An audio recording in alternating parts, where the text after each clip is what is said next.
So now we're topsides on our Cobia 240cc, and I specifically chose this boat to do this video on because the smaller the boat, the more important a lot of these things I'm going to point out are.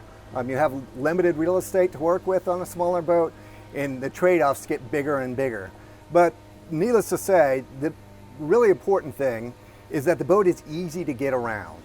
And when I say that, I mean in terms of wide walkways, easy to move around the entire boat and do things that you would normally do on a daily basis when you're out fishing or in seas. If the boat is difficult to walk around in a boat show, if you're finding yourself having to go through pinch spaces or something like that, it's going to be 5 times more difficult when you're on the water because you're going to be pitching around and that sort of thing. So really, as we go around this boat and do this video, and as you look at boats to determine what boats work for you, make sure you can walk around really easily in the boat.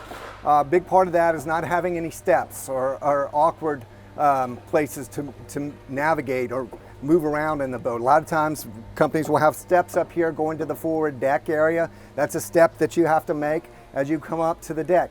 Keep in mind that in a boat, a lot of times you'll need to move around quickly, whether it's around the dock to catch lines or if you're fishing or something like that. So you need to be able to move around without worrying about missteps or things getting in the way. One place that you want to be able to get to in a hurry and easily without having to fumble or trip over stuff is all the way forward to the bow point. That's important for a number of reasons. First off, when you're around the dock, trying to get lines, that kind of stuff, it's nice and easy to get all the way forward here and be able to reach. It's very nice to be able to get to your anchor here, manipulate the anchor. If you don't have a windlass, your anchor is going to be heavy.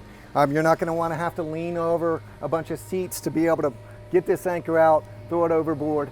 Also, if you're fishing, it's very nice if a fish does take off for the horizon, and if you do need to change it, to be able to come all the way forward here and be able to fight that fish out in front of you, as opposed to if you have a boat with a full U-shaped seating here, you can't get to all these places because you have to get up on this deck area here.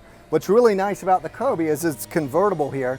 We have an insert that goes into this area so you can make this U-shaped seating, all right? But you don't have to have it all the time. I think a lot of people get caught up in a lot of having too many seats on the boat.